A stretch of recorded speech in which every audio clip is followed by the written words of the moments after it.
Dirty Fanatic United. Falcon fans, Falcon Nation, welcome to Dirty Fanatic United. If you're new to the channel, man, hit that subscribe button, leave a like, come to the comment section with your comments on your Atlanta Falcons bounce back win today in New Stank, Orleans, baby. Hit that like button, man. We're talking Falcon football. As always, I am your host, C-Money. You can call me Chase over on the Facebook side of things. We have a special guest, Kirko Chains, is in the building with us tonight. David Ellison is here, and my guy, Robert Megabiff, is here to talk some Falcon football. Glad to have each and every one of you here tonight for this episode titled, Who Dat? We Dat, baby. Episode 169 coming at you live. Real quick before we dive into the Falcon content, Cody, a.k.a. Kirko Chains, what's going on, man? How are we feeling about this Atlanta Falcon bounce back win? You are finally back in the win column, baby. 4-7 on the season. Still a decent amount of games to go. As we spoke before the podcast, there's still an opportunity to get to 500. Can the Atlanta Falcons do it? Kirko Chains, what's going on, baby? Yeah, man, go ahead and adjust that white balance on your screens, ladies and gentlemen, because it's going to stay this white. I would say, guys, anytime you can beat the Saints, it does not matter. I said last time we were on this podcast, just beat the Saints twice, and I'll call it good. Well, especially with all the injuries again today, just biting us. Man, you could not lose this one. It does not matter. I do not care if we are 0-10 or if we're 14-0. You have to beat the Saints no matter what. Absolutely. No matter Cody, what, we found a way to get it done.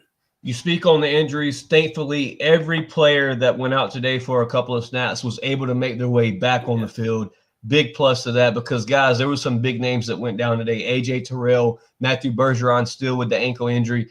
There was one more, guys. Help me out. I believe there was one more player that went down. Bergeron, A.J., and I believe there was one more somewhere in that mix. Ellis. Watts. Watts. It was Watts. That's right. That's right. So a big whiff on that. No guys officially on the injury report as of now that played today. So that's a big bonus. Robert, what's going on, man? It's been a minute since we had you on the podcast. Obviously working all the OT that you can get. Them pockets are full, baby. Robert, what's going on, man? Glad to have you here tonight for this Atlanta Falcons W. Oh, it's good to finally be back on the show. Good to see you guys tonight, and good to be celebrating a win for the first time in God knows how long. And just like Cody said, we had to win this one. We had to beat the Swamp Rats. And you beat the Swamp Rats. Not only do you beat them, Robert, but you do it by 2 touchdowns in their hometown. The Atlanta Falcons had a parade Saturday in New Orleans on Bourbon Street. Shout out to the Rise Up Tour. I kind of said earlier in the week, I was like, we're parade marching on Bourbon Street. This could be an ugly L for the Atlanta Falcons, but the Falcons find a way to pull it out. David, what's going on, man? Glad to have you here tonight for the podcast, episode 169. Atlanta Falcons find a way to bounce back. Mr. David, what's going on, man? How you feeling about this stuff? Hey, feeling good. That's what we have to do. Just go in, however ugly it is, just get the win. And especially when you're on the road, division rival on the road, the Saints and the Falcon game always get murky, ugly games. But, we had some good, had some bad, but at the end, we ended up pulling out with the W. So happy with that. As Mr. Davis said, no matter how you do it, if it's by a point, if it's by 14, if it's by 21, as long as you walk away with the dub at the end of the day, it is a good day here on the podcast. Shout out to Omnal ALT in the chat with it. First one in the comment section says, you could definitely tell Diablo was back. Thank God. What a tremendous impact Diablo has had on this defense, guys. You've seen the 5 losing streak stretch without Diablo. As soon as the 49ers game, he went out. You've seen an immediate impact on what Diablo brought to this defense as far as run game, tight end coverage, the picking up the slot, picking up the slant routes and throughout the middle of the field. Divine Diablo, what a pick for Terry Fontenot this offseason. Real quick, guys, we'll go around the table and talk about Diablo, his performance today. Even playing in the cast, still made his presence known here in Atlanta. Shout out to Abnel for the chats, man. He's going crazy in the comment section. He says, actually feels good to say, rise up. Rise up. And he says, Baker just threw a pick 6. Losing 14-0. Rise up. Rise up. Yes, sir. Yes, sir. Appreciate that. Yes, sir. Go get them, Rams. Go get them. Because, guys, real quick before we get into the Falcons stats of today's game, but let's talk about the division right now. The Buccaneers sit at 6-4. They were on a hot streak. I believe it was 6-2 there for a little while. They're 6-4 now in the NFL, in the NFC South. I mean, guys, they lose today. They're 6-5. They're 2 games behind. We're 2 games behind. If you must say, I mean, you're 2 games behind, potentially getting back in that second spot and working your way up to that first round or that first spot in the NFC South, because a couple of L's and a couple of W's on your side of the thing, you're back in this NFC South mix up. I mean, you can look at it the bad way, saying, well, we're a 4-7 team. Good teams find ways to win football. But the Atlanta Falcons, man, since week 1 has had an injury bug on their back since the beginning of the season. David, you spoke about it early this week in the group chat. Injuries is the cause for Raheem Morris to return next year. I mean, and now the more that I look at it, David, the more that I sit back and I realize, there has been a lot of injuries. Like, it's hard to coach a team when you constantly have at least 2 to 3 starters off the field. And we talked about depth last podcast, about how you must go and find that O-line depth, the linebacker depth, even the cornerback depth situation with Mike Hughes and when shout out to D. Alford, guys. Alford showed today. Yeah, he balled out tonight. I've been hard on D. Alford all season, but I think if we had him in the game last week, like we said in the chat, if he plays instead of Brooks, we win that game. We win that game last week. So yeah, absolutely. Shout out to D. Balled out today. Flowers to D. Alford for today's game. I want to give a shout out to my guy Kobe Bryant. Man, he still isn't even professional on Facebook yet. He made the 53-man roster. The Falcons signed him to that. They also elevate Zach Harrison and the name slipped my mind, Billy Bowman this past week to IR. Billy with the Achilles injury. Still haven't elaborated much on that situation, if it's a tear, if it's a tweak, whatever it may be. Billy Bowman, get well, brother, because we're going to need you next season. Guys, if it's a tear, that's going to affect Billy into next season, correct? Yeah, it would. Yeah, definitely. Yeah. Billy Bowman with the walk-through Achilles injury, big loss for the Atlanta Falcons as far as, Billy made a lot of plays for us, guys. I mean, in his short term of being in Atlanta, he was playing the nickel pretty nice to be a rookie. So, yeah, you definitely want to keep Billy Bowman in your prayers. Zach Harrison was making an impact this season as well. And it just all goes back to that injury bug for the Atlanta Falcons. Finding a way today, even with the banged-up O-line, Matthew Bergeron goes out for a couple of plays. Kyle Hinton comes in, plays pretty well. I believe the deep touchdown pass to Darnell Mooney was with Kyle Hinton in the game. So Kirk Cousins with a nice, guys, that was from the logo to the end zone to Darnell Mooney. One of my Falcon fans commented today in my group chat from work and texted me and said, was it a Darnell Mooney issue or a Michael Penix issue? Darnell Mooney today with 3 targets, 3 receptions, over 70 yards for today's game, stepped up tremendously in the absence of Drake London. Also, David Sills with his first NFL touchdown. Guys, elaborate on this receiving core today. Drummond, I hope I'm saying that correct. Drummond with the 3 targets, 3 receptions today. Looking nice with the veteran Kirk Cousins in at quarterback. So just your guys' thoughts on the absence of Drake London and how this receiving core really stepped up today in some big shoes to fill. Let me jump in on the Mooney thing real quick. I can't say it was a Penix issue with Mooney because a lot of the passes just hit him in the hands. I don't care who's throwing you the ball. Who's throwing you the ball. If it hits you in the hand, you got to catch it. Yep, like I said in the thing, I know Penix probably throw a little sharper ball to the receiver than Cousins does, but that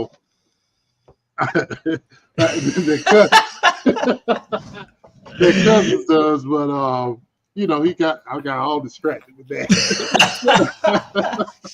But yeah, he throws a sharper ball than probably Cousins, and a little less zip on the ball. But that's right. A receiver if it hits you in the hands, you got to catch it. That's my take. I agree 100%, David. Mooney, coming off of the collarbone injury, definitely had a rough start to the season. Today was by far Mooney's best game all season long, and it couldn't have been the perfect game to have your best game for Darnell Mooney. Exactly. Today it worked out tremendously for the Atlanta Falcons. And Cody, coming to you with this question, the offense did not run the pistol from what I can remember. Now I'll have to go back and watch the game. We ran the pistol a total of 0 times today with Kirk Cousins. The under the center play action today, the 3-set tight end position. Like, Cody, elaborate that on a second. And just, like, how do you feel? Like, this is the question for me, and this is where I'm coming from with this question to you guys. You've ran the pistol more than anybody in the NFL with Michael Penix at quarterback. 96% of the time.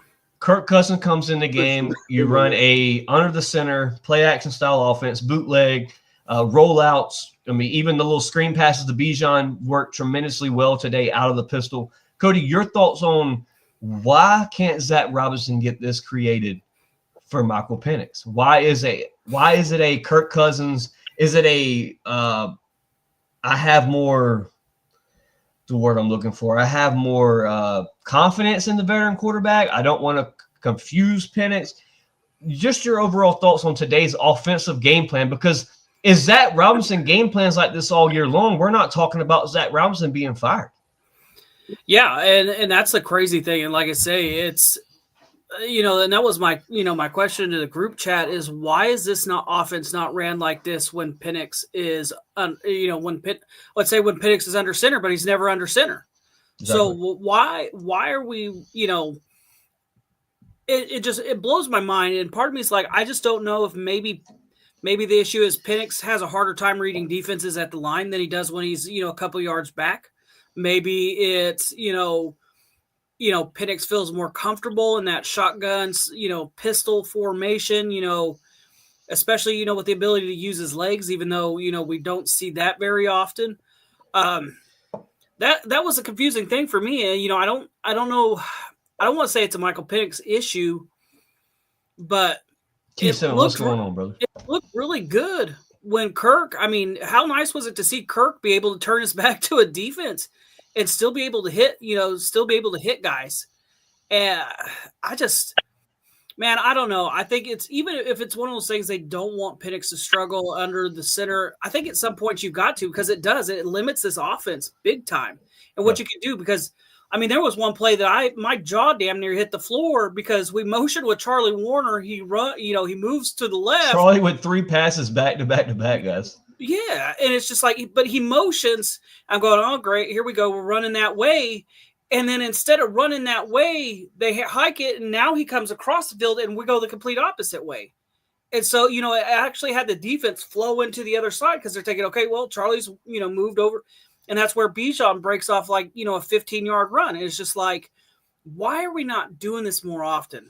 Like, why is it taking, bringing in Kirk Cousins for – and like you say, is it like you said, Chase, is it I trust Kirk Cousins to get this done more? Is it just Kirk Cousins is great under, Kirk has always been great under center. That's been his bread and butter since he's been a quarterback. So I think it's just one of those things, like if Penix isn't comfortable under center, he better get used to it, because this offense looks so much better when we have that ability. Mm-hmm. Because, man, it's just – there's a lot that needs to be, answered at the end of the season, depending whether, we're making a playoff push or not. But we'll see what goes on from here. But, again, the only problem that I really still had with this offense, Tyler Algier, wasn't involved enough for my liking to start the game. And then you piggyback on him at the end of the game, which I'm okay with. But I still need to see Tyler more in the start of the games. Yeah, Tyler today with 12 carries. I'd have to get the stats pulled up here in a minute, but he did have more than 3 carries this week, guys. Yes. And the Atlanta Falcons walk away with the W. Real quick, shout out to John Morano over on YouTube. He says, "Say a win is a win. These 2 teams are playing for last place in the division. Wow, our coaches still suck." Shout out to Relly over on YouTube. Says maybe it's Penix's knees can't get under the center like that. That could be, maybe that could be a concern. Abnel says or was they hiding how bad Penix was really injured before he went out like Darnell and others?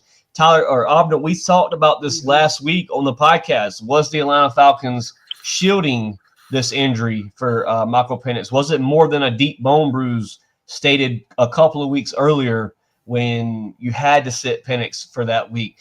Did they rush Penix out there in a injury-prone situation to defend their job? That is a good topic, and I would love to hear more about that from the coaching staff. As far as, you really won't hear a lot of that conversation until the season's over with, because it seems as the Bills kind of the beans kind of spill at the end of the season every year of stuff that's went on throughout the year. Maybe we hear more about Ike Keeler and being fired, a situation I still don't quite understand for the Atlanta Falcons. Guys, if you're new to the channel, man, hit that like button, subscribe, share us to your friends and family that are Falcon fans, or if they just love talking football, this is the channel to be at. Robert, question for you. Not really a question, but a statement that I know you would love to talk about, because you were crazy about this kid from the start of rookie talking about picking a draft. Who would we pick? Robert, from the very first mock draft of DFU, your guy, James Pierce Jr., was the selection. He was the guy we traded up for in the first round. He now sits second place in the NFL with the most rookie sacks, with Jalen Walker being number one. Robert, how tremendous is it for the Atlanta Falcons to have Jalen Walker and James Pierce Jr. on that defense side of the ball? It's incredible. I mean, just these two studs from the SEC, and the Falcons have always shied away from drafting players from Georgia. And when they announced Jalen with that 15th pick, I mean, I was ecstatic. Yes, sir. And then when we gave that first round pick to the Rams, which I know a lot of people are upset about right now because of the offensive situation, but it was a good move by Terry to do that. I mean, because going into the offseason, we were all under the assumption, us as fans included, and of course the front office and the media, the Falcons were just a pass rush away from being a contender. Mm-hmm. So Terry Fontenot did the right thing. He traded back up into the first round, brought this kid on board, and so far he has done nothing but pay dividends. So, I mean, everybody's like, well, Terry's seat's hot right now. Well, maybe, but I think today's performance and just the continued improvement of Jalen and James, it's going to make that seat a little bit cooler. Yeah. And just both of these kids are amazing, and the impact that those two cats have made to this team, Robert, and this is a stat that I just pulled up coming from Google. We could be even more sacks than this right now, because they may not have updated from this week of the season. The Atlanta Falcons sit number 2 in the NFL for the most sacks defensively, behind the Denver Broncos. We have 34 sacks by this stat. Now, this could be wrong, being that we had more sacks today. The Atlanta Falcons sit at 34 sacks on the season, behind the Broncos that have 46 sacks. The Pittsburgh Steelers sit at third with 33.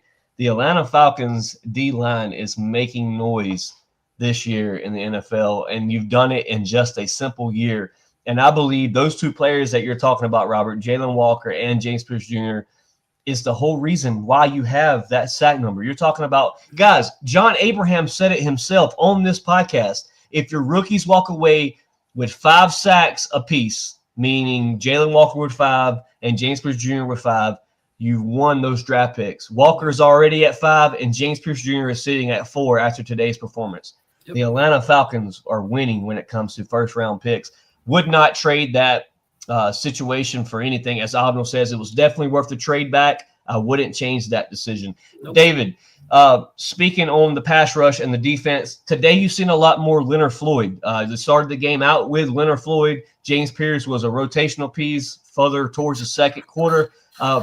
Was that a scheme thing that you believe that Leonard Floyd got a lot more sacks today, or was, as we stated in the group chat, maybe a disciplinary situation for the Atlanta Falcons for James Pierce Jr.?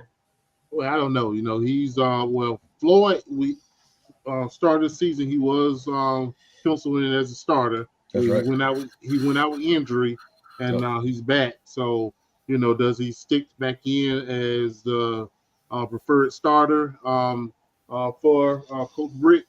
and then use Pierce pass rush situations only. I would think that at this point, Floyd maybe a little bit better early down against the run, and then use him situationally as a pass rusher. So, but the whole first quarter not being in the game as we all noticed during the game, I would be curious to know was it a soft spoken, disciplinary thing, but I don't care, Yeah, you got the dub, baby. Got the dub. So.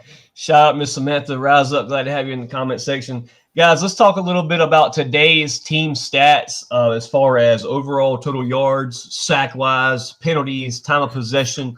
The Atlanta Falcons went today 302 yards to the Saints, 293. We had 181 passing yards to their 214. We rushed the ball 121 yards to their 79. We had 5 yards per play. They had 3. We had 13 first downs to their 21. That's kind of still an issue for them to have that many more first downs, almost 10 more than the Atlanta Falcons. Third down efficiency, still an issue for the Atlanta Falcons. 3 for 12 to their 5 for 16. We were 1 for 1 on fourth downs. They were 2 for 5. Defense stood up tremendously today in the trenches. Shout out to the defense. Total plays, we had 55 to their 78. Sacks allowed, we allowed 3 sacks. That we sacked them 5 times today. We punted the ball 5 times to their 3. We had 9 penalties for 82. Penalties are still a very, very that's almost the whole football. That's the whole football length of the field. Yep. Penalties, they only had 4. They did miss a couple of penalties that they did not throw on the New Orleans Saints. The one pass interference on Xavier Watts was definitely a push-off. All day was a push-off on that receiver. We had 0 fumbles. They had 1. We had 1 interception, missed PI, as David stated in the group chat. Kyle Pitts' arms were in a bind when that ball was thrown. Time of possession, we had 27 minutes on the clock. They had 32. We had 53 tackles to their 32. We went 3 for 3 on field goals. Shout out to Zane Gonzalez. I think we figured out the kicking position. They had field goals. They went 1 for 3 today. The New Orleans Saints, we gave them the bad juju when it comes to field goal. Red zone, we were 1 for 2. They were 0 for 3, guys. They went 0 for 3 in the red zone. Jeff Ulbrich making a statement today on the defense side of the ball. Just speaking about those stats there, guys, anybody, this topic goes to anybody. What stat kind of stands out to you as far as a performance situation, whether it be the penalties, the overall yardage, the 3rd and 12, third down efficiency? What stat stands out to you guys that is still an error that you think the Atlanta Falcons must fix immediately? So before say, go ahead. Yeah, like, did we touch the ball in the third quarter? 1 time. 3 and out. 1 time, 3 and out. Yeah, I know. They had the ball the entire third quarter. The whole quarter. And that's why I was looking at where, the biggest time of possession swung in their favor. And to talk about the offense, we giving kudos and everything to the offense and everything, but not really gaudy stats. Kurt, right. I know we take the win how we get it, but we're talking about 181-yard pass and 120 yards rushing. I think it was a defensive game. I'm not to put a damper on things, but that's not 300 yards of total offense is not going to win too many games. We had those. We had a couple of deep red zone stops that really swung the game. And, this was defense wins the game. Yep. So. That's right. Cody, any stat you want to speak on potentially that needs to be fixed immediately? It's definitely giving up the first downs. So you've got to get off the field on third downs. But this is the thing that blew my mind, and I could not hardly believe this when I heard this. Think about this, guys. The Saints ran 60 plays. 60 plays in the third quarter were in the red zone 3 times and came away with 3 points. That's how you play defense. Absolutely. That's how you stand strong, and that's how you beat teams. Is you bend and you don't break, and our defense did not break. It is so nice to sit here and finally say that Atlanta's finally got something going on defense. there are things to clean up. Like, don't get me wrong, there are definitely things to clean up. But this defense, and I understand it's the Saints, but people have got to understand at the same time, this is still your most hated rival. How many times have we said it does not matter how good each team is, that this game is one of the hardest fought games no matter what. Oh, it's the NFL, baby. Any given Sunday. A team that swept the Atlanta Falcons got beat pretty badly by the New Orleans Saints. That's exactly it. And it's like, but never would I have thought, if you had told me that the Saints had run 60 plays. This is another crazy stat. And again, this does need to come down to time of possession and getting off the field and possessing the football. Going into halftime, we had an 8-minute lead on time of possession. Mm-hmm. The third quarter, coming out of the third quarter, or at the end of the game, they had 5 more minutes than us? That's right. But so, I mean, you definitely got to clean up the third down efficiencies. Now, I think a lot of that came in desperation time for the Saints. Trying to, in the fourth quarter, kind of chucking things down the field, and us playing kind of a weak prevent, You know what? Speaking on plays, and this isn't even a defense play, but it just hit my head. I have ADHD, so I got to spit it out. No, you're good. The one play, I thought time of possession as far as time clock management went very well today. There was one play that really stand out to me, and it still kind of baffles me, other than the fact that you didn't want to give them the ball midfield that late in the game. The timeout. Mm-hmm. The delay of game. Yeah, we had two timeouts. You were in field goal range. He had already hit a 56 and a 54 today. Right. He was at the 30-yard line, pushed us out of field goal range with the delay of clock. Does anybody agree with that decision to take that yardage back and punt that ball away so you're not potentially giving them the ball in that position? Or, I mean, what was the headspace there? Why did the Atlanta Falcons not take the chance to go up by 17 points tonight against the New Orleans Saints? I definitely don't agree with it, but I think there was a little bit of confusion with the clock. I think Raheem thought he had time, or there was supposed to be a play clock reset, and there wasn't.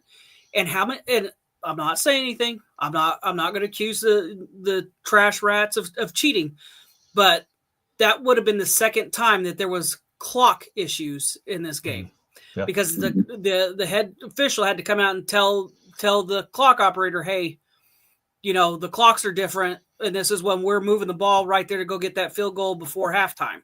Mm-hmm. And he's having to tell him, hey, there's a clock issue.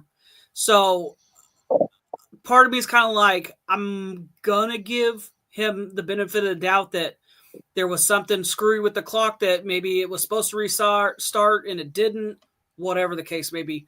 But no, that kind of stuff is unexcusable. You've got to call the timeout.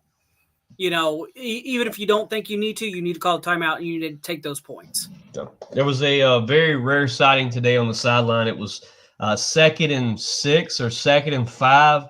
Bijan comes in, takes a loss of gain. It ends up being like 3rd and 10. They pull Bijan after that play. He actually didn't touch the field after that loss on that run. You've seen the running back coach kind of chewing Bijan on the sideline. Just from the reading of lips, he was like, now it's 3rd and 10. So there's plays where it's like that's where we're like, when we speak of Falcons beating themselves, as Rick stated in the group chat, the Falcons are the only team that can beat themselves. And that's the type of plays that cause you to be in these tight situations. It's not only – there was a time it was 3rd and 1, guys, in the first quarter, and we ended up being 3rd and 11. 3rd and 11 off of a 3rd and 1 situation to keep the chains moving when you desperately needed it. It was still a close game, 3-0. Tyler Algier got his first play of the game, and Wilkerson with 2 back-to-back false starts. Still an issue this late in the season. False starts, and that's where those 92 yards of penalties come from. That's 5 to 10 yards of penalty. And then you have the bogus. Now, for granted, the Aints will say that they had a bogus. What's the word I'm looking for? Intentional grounding. Kirk was well out of the pocket, guys. Yeah, it was. Well out of the pocket when he threw that ball. I think he went out the pocket to the left, then came back in, but that doesn't matter if it would. Yeah, exactly. You're out. Once you're out, you're out. Yeah. Let's see right here. We got a message from John Marine. It says, mark my words, Kirk plays badly against a top defense. He's going to play his best for his future next year. Let's speak on it. The topic is here, and this is what I was going to say for later in the podcast. Let's talk about it now. If Kirk Cousins gets you to 500 on the season, I know Falcon fans want to win a season. If they don't get a winning season, everybody's going to be pissed. I understand it. We're going on the possible, we're about to tie the longest record of losing seasons since like 1990 here in Atlanta. If Kirk Cousins gets you to 500 this season, do you give him the payday? I don't think you can pay him like you paid him this last time. Now, I'm speaking as in, does he get his 50 mil or 56 mil that he is due this offseason if he makes you to 500? I in building the team and where we are with the defense and everything and needing more pieces, I don't see at this point, if we were Super Bowl contender and Kurt was the piece that was going to get us there, yes. But if we're not to the point where we're that one player that's going to push us over to get to the Super Bowl, we pay him. But I don't think the team is there. So I don't see investing $56 million in one. What is it, $56 million? 56, yeah, I think so. So I can't see investing in one player. But this is my thing though, is and again we're playing what if at this point. Absolutely. Because, and the reason why we're playing what if is because you get to the off season and you have to look for a quarterback now. Right. We went through the list last week. Your top prospect, and he's an aged quarterback, is Joe Flacco. You're talking about Tyrod Taylor, Justin Fields. You're looking at the guy from he got drafted or somebody by the Jets. I think his name's Zach Wilson. Zach Wilson. You have Geno Smith, that's possibly going to be a free agent. You have a lot of quarterbacks that are at that bridge level. They talk about, if you give the Rams a top 10 pick this year, they're going to take a quarterback. Stetson Bennett will be available in free agency from being cut. So there's a lot of options on the table, but the what if is the question for me. Like the what if you have to pay, if the Falcons staff thinks, hey, this guy's winning football games late in the season, he can get us to 500, even when we were down, what was it, 3-7. Now the Falcons somehow miraculously bringing this thing back. Abraham spoke on the Waterboy show. Shout out to the Waterboys. If, like John Abraham said, like, what do you do if Kurt wins out or wins you? And you have to get back on the swag, and you have to get back on the swag surf train. Like, what if? That's the biggest thing for me. Like, and this isn't a shot at Penix. This isn't a shot at Kurt. Penix will not be ready next year. As David stated earlier this morning in the group chat, it'll be mid-August before you see Penix even a full go. That's without a training camp. That's without a preseason. Are you confident? Is the Falcons confident? If Terry's still the GM, if Raheem Moore is still the head coach, whatever it may be, to pay that kind of money to keep a Kirk Cousins, to go out on the limb and look for that next quarterback to be your bridge quarterback until you return a Michael Penix Jr. That's my question. Like, it's the what if for me. Like, my thing is I think it is all going to come down to performance. If Kirk Cousins, what if? My thing is what if Kirk Cousins he comes out and somehow, he should beat the Jets. Appreciate you, Jay. Should not be a problem. Come out, beat the Saints a second time. He comes out, he beats, the Seahawks, beats the Buccaneers, Arizona. These are all winnable games. And if Kirk comes out and wins these games, and we do find a way to win to win, and we do get the help that we need with the losses, Kirk makes this a very difficult decision. And I know it's not a popular thing, but to me, it's like, is Kirk Cousins better than those guys out on the free agent market?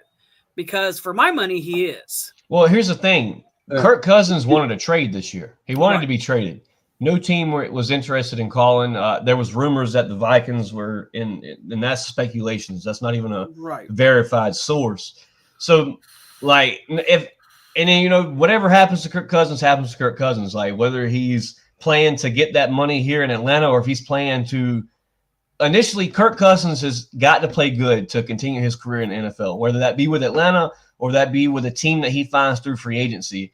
That's why I even bring the topic up of what if Kirk Cousins gets you to 500 or above 500 in this last part of your season, even if it is no playoffs. Like, even if you get us back to a, 8-8 season, 9-7 season on the books, like, is that a conversation for Terry and Raheem Morris to have this offseason? Robert, your thoughts on the situation? Oh gosh, it would have to be considered because like Cody said, it's a performance based thing.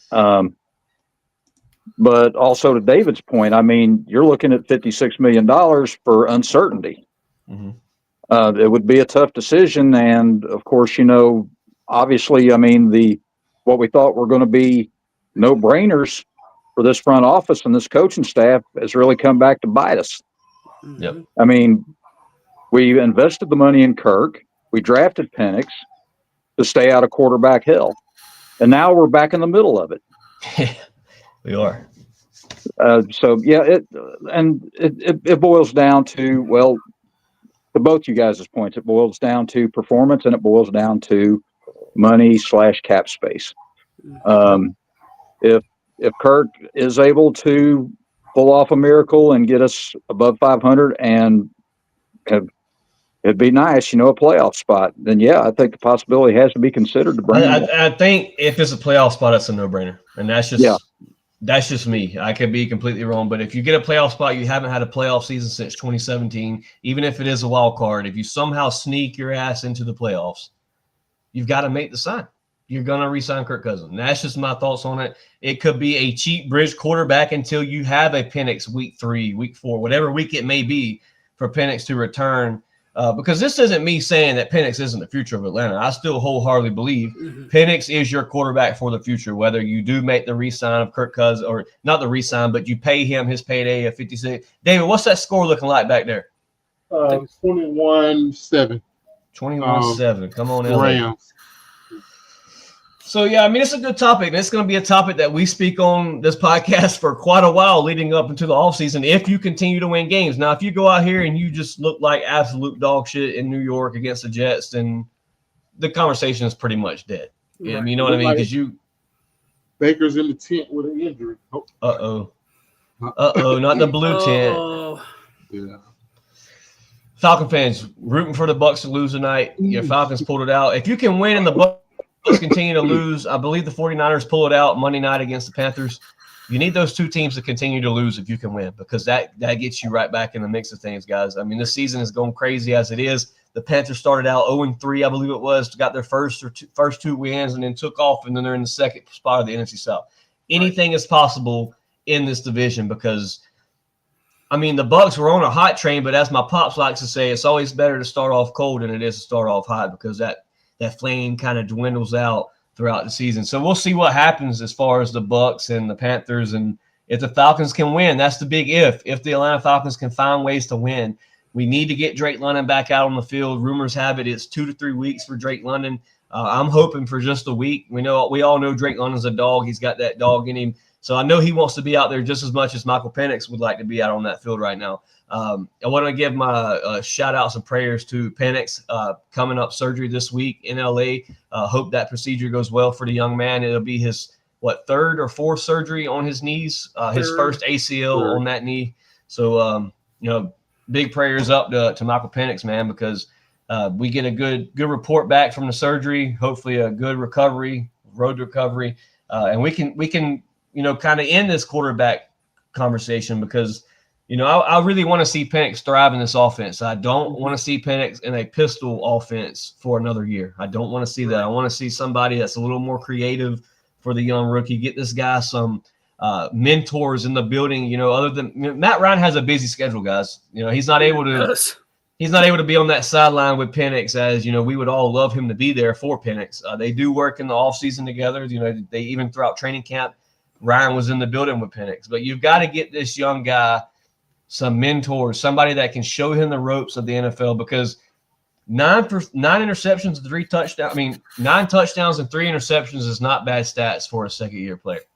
To be a starter in the NFL. I don't think that's bad at all. With an 83 passer rating, Penix was making noise when he was, playing. And the last 3 or 4 games, guys, I mean, I'm steady on the Patriots game and the Colts game, but you lost to the Patriots because you didn't have a kicker. 1 point away from beating the Patriots. You lost to the Colts in a late overtime drive because of your defense. They let, Jonathan Taylor take that long run. And really, you don't even have to go into overtime because Penix moved the offense to get you to the point to where if your defense stops them one more time, you walk away out of Germany with a W against the toughest team in the NFL. This team has the talent, fellas, and we're getting these players back. We're getting Divine Diablo back. You've seen the difference it made today. Yes, it was against a 2-8 team, but it is the NFL. Mm-hmm. It is the NFL, and there's a reason why it is a any Sunday league because anything can happen in this league. So, that conversation about Kirk will probably be a conversation we have 2 to 3 more weeks from now. However this season plays out. So, chat, don't get irritated with us if we continue to talk about Kirk. But, after today's performance, just speaking on the stats of today's game as far as, receiver-wise, quarterback-wise, Kirk Cousins, 16 for 23, 199 yards, 2 touchdowns, 1 interception. He was sacked 3 times. He had a rating of 107.0. Bijan Robinson went 14 carries for 70 yards. Tyler Algier, 12 for 44. Kirk Cousins, 2 for 5. Franks, 1 for 2. Darnell Mooney, 3 for 74 catches, 3 targets. Bijan, 2 targets, 2 receptions, 37 yards. Kyle Pitts had 5 targets and only 2 catches. About 3 of those bounced off his gloves. He went 2 for 25. Charlie Warner, 3 for 24 for 3 targets. Drummond, 3 targets, 3 receptions, 18 yards. Davis Sills had 3 targets, 2 receptions, his first NFL touchdown today. Algier, 1 for 5. So, the offense stepped up tremendously in the absence of Drake London. As far as Mooney, I really thought Drummond played well today. I'll give my props to Drummond. He came in and played pretty well for his first start. Not even a start, but his first couple plays here in Atlanta. He did quite well. So, hearing those stats, offensively, we do this after every game. Give me a game ball for offense, and then give me a game ball for defense. Cody, we'll start with you. Yeah, so game ball, I'm going to have to give our offensive game ball to there's some really good ones. But you know what? I think I'm going to give it to Darnell Mooney because he did step up kind of in that Drake London role. After a touchdown, it seemed like he kind of disappeared. But he caught some pretty meaningful balls. No diddy on that one. But he did. He showed up when he had to. And to be fair to Michael Penix, he hadn't been doing that for Michael Penix. There are a few games where Darnell Mooney catches some balls for Penix. We probably win those football games. But game ball. Multiple games, Cody. Yeah, multiple games. I would say so. I'm going to go ahead and give this one to Darnell Mooney on the offense. Defensive wise, everybody gets one from me. Defense was outstanding today. Definitely. Things to clean up. There's always things to clean up. But I'm not going to harp on any of that. But anytime a professional NFL team runs 60 plays 3 times in the red zone, and they walk away with 3 points, that's everybody gets a game ball for that from me on the defensive side.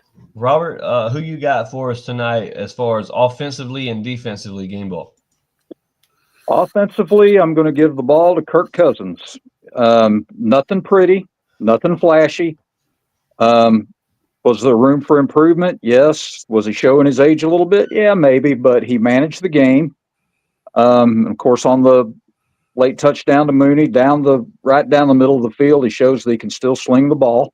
Yep. Under center and, doing the, quick play action movements and all that, he still got it. Defensive, it's kind of hard to pick just one, but I'm going to give the game ball to D. Alford. That kid played his heart out tonight. Absolutely. And it was just good to see him back on the field and, putting forth that effort. We've all been critical of him at one point or another, and rightfully so. But, anytime that, one of our defenders, I guess endures our wrath, and then he steps up and plays this kind of a game. Always a good feeling. Absolutely. D. Alford definitely came out and showed that he still wants a spot on this roster. D. Alford with the game ball from Robert defensively. David, you got anybody different than D. Alford and Kirk Cousins? Who was your Kirko Chains? Kirko Chains, who was your offensive game ball?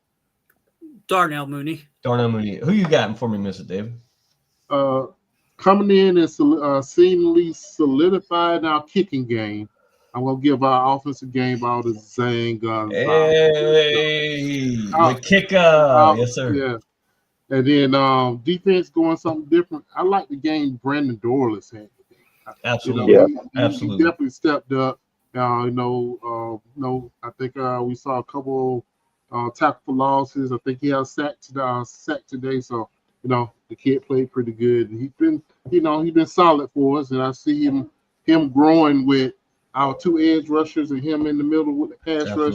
I think we're cooking with something. A guy that a lot of people is going to probably like, what? You could have picked Diablo. You could have picked, Ellis. You could have picked anybody. A guy that's going to shock some people in the chat and maybe even your thoughts.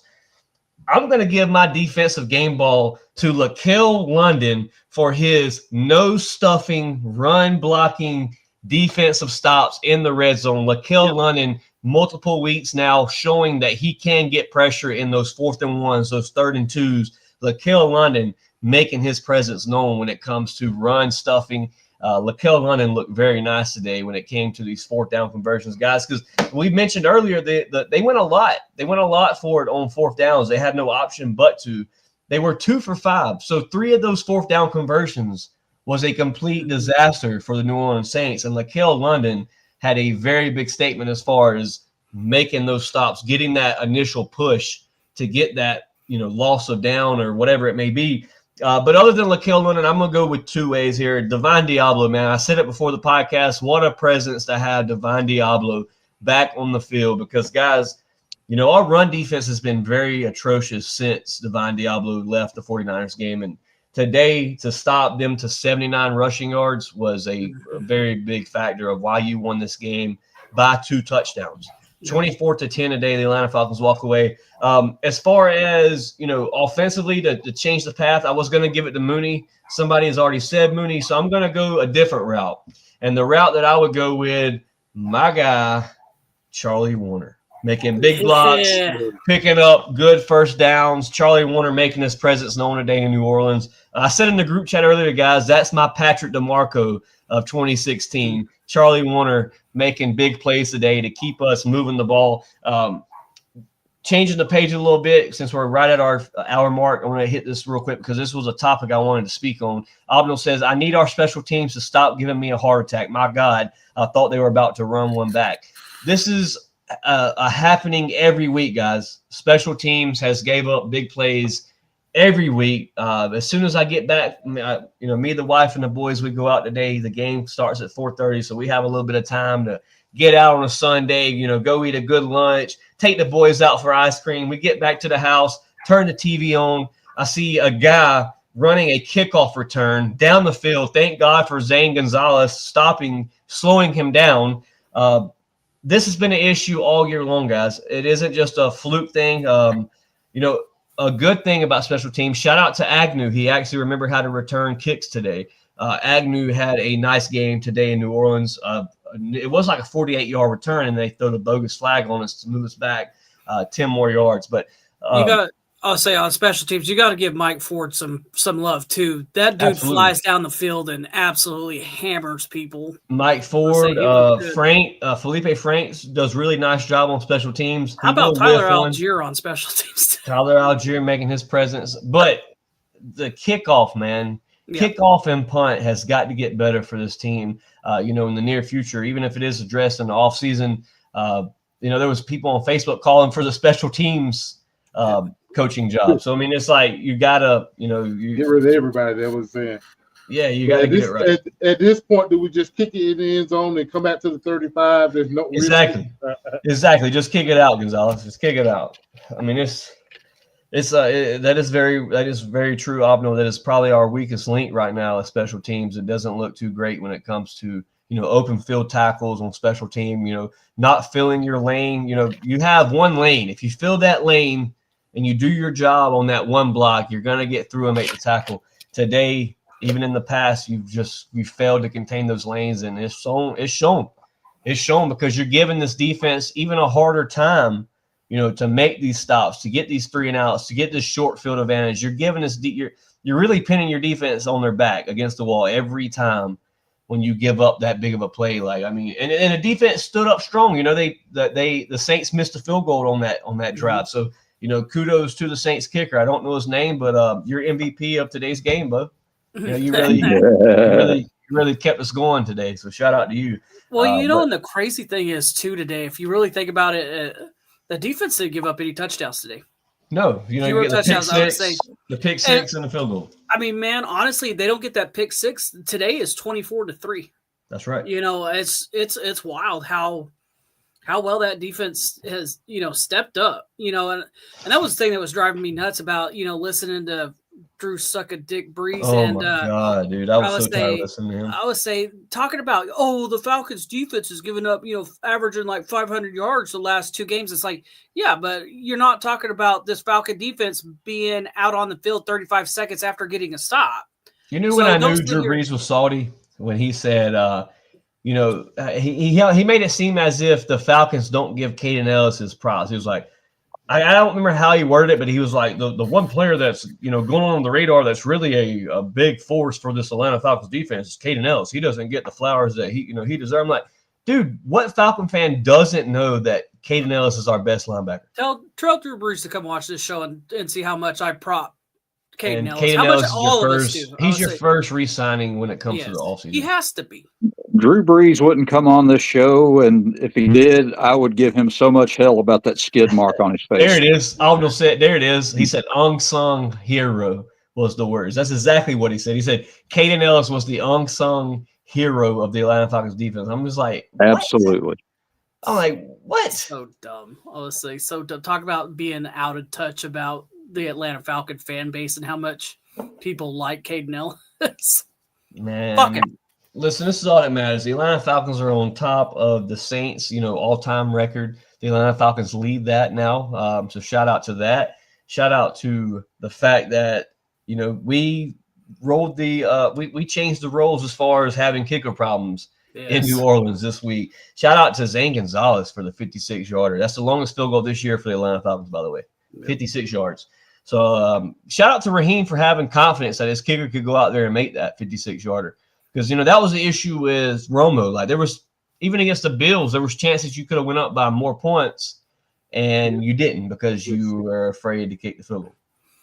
So, yeah, that 56-yarder probably would have been good from 62, the way he booted that. And the 54-yarder was straight down the pipe. I mean, it couldn't have been any more accurate. Like, it was right down there. It was nice to see for a change. Right. Yeah, I think he got range up to about 60 yards as well. Absolutely. For sending them out. Yeah, he looked nice today. Zane Gonzalez, I think. Inside anyway. Yeah, absolutely. I think I'm knocking on wood here. My desk is made out of wood. I'm hoping the Atlanta Falcons have figured out this kicking situation and we can rock on even throughout the offseason with Zane Gonzalez. Guys, we're rounding up on our 53 minutes here on the podcast. We do an hour show, guys. If you're new to the channel, hit that subscribe button, leave a like, comment after the live video. We'll be sure to get back at you. Kirko Chains, I need you to check the comment section of last week's podcast. You have a comment directed to you in the comment section from Mateo. Take a look. So check that out after the podcast.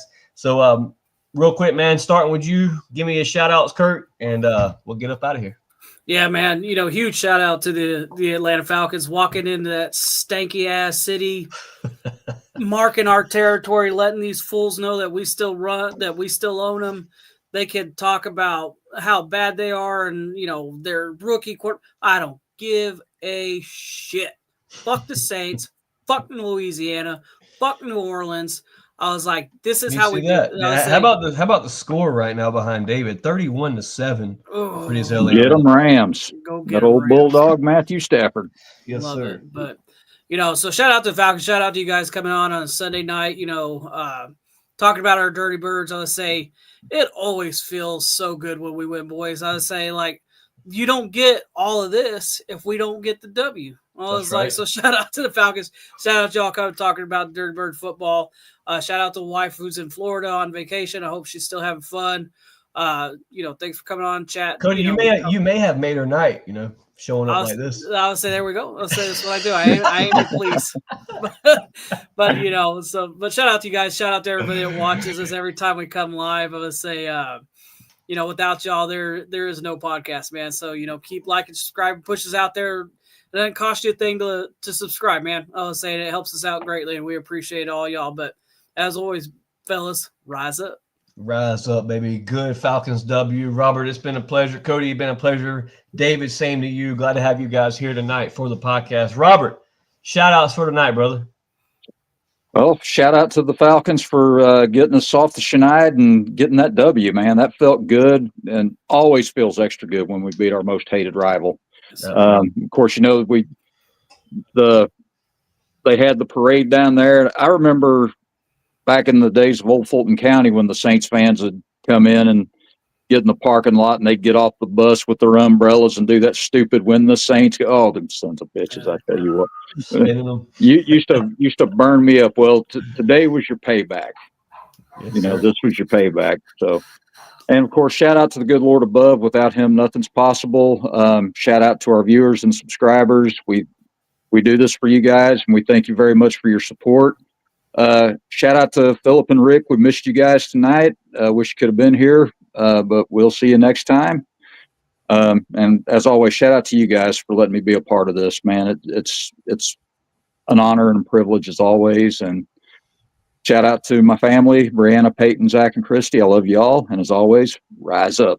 Rise up. Real quick, David wanted to announce this. Raheem Morris gives his game balls to Zane Gonzalez, Kirko Cousins, and our guy, Divine Diablo, in the locker room today after the win. David, shout outs for tonight, brother. Okay, I'm going to say shout out to the you guys. Always a pleasure sitting down talking Falcon football with you all. Shout out to the Falcons. Like I said, it always feels much, much better on a Sunday night after our Falcons win. Shout out to the Rise Up Tour. Shout out to the Dirty Birds Fest for going to New Atlanta and New Orleans and bringing the noise. It's the New Atlanta, baby. I was going to say, I like that, the New Atlanta. Yeah. So yeah, shout out to the fam. I always showing support and everything. Rise up. Rise up, Mr. David, Cody, Robert, man, it's been a pleasure to have you guys on tonight. At 8:40, we went live. It's 9:40 now. I appreciate you guys sitting here for another hour as we all get ready for the work week coming up very shortly here in the next, hours. 10 hours here for us to get up and get back at it again, man. So shout out to the Atlanta Falcons for, making this old boy happy, man, because God, I couldn't sit through another loss, man. I'm so glad the Falcons came out with a dub. As you guys can tell, man, I take this stuff serious. It really hits me at home when the Atlanta Falcons lose like they have been losing, man. So I'm just glad to see the Falcons back in the win column. I'm glad to see the Rams absolutely slobber knocking the Buccaneers on Sunday Night Football in front of the whole nation to see. Shout out to the wife, man. I think she's giving the babies a bath right now. I hear them in the next room. So shout out that I don't have to do that tonight. Don't tell her I said that. Shout out to the work week ahead of us, man. Another day to be great, another opportunity to go get money and provide for our family. Shout out to the good Lord, man, for allowing this podcast to even be available to you guys. And shout out to all the viewers, man. Like as Cody stated earlier, without you guys, this isn't a podcast. We don't come on this show. We could talk in the group chat, but for you guys, we hop on here and talk Falcon football, man. So we appreciate you. We appreciate all 600 subscribers that we have gained in over the past year and a half. For DFU, man. Without y'all, man, this podcast is nothing once again. And shout out to, the Atlanta Falcons for winning, man. A hell of a game. You win in New Orleans. You did your job. Shout out to Kirk Cousins for, still showing that even if it ain't for the Falcons, I can still play somewhere in the NFL. So keep that mentality, Kirk. Continue dishing these balls out. Mooney, shout out to Mooney for the catches, man. Mooney really stepped up today. Divine Diablo, I could go on and on, man. But as always, it's your boy Chase, Cody, Robert, and David. Shout out to Rick and Philip as well. We'll get them back here on the podcast very soon. Stay tuned for your next live podcast. The Atlanta Falcons take on the New York Jets in New York. We will be live before that game. Be sure to check us out, man. As always, rise up, A-Town down, baby.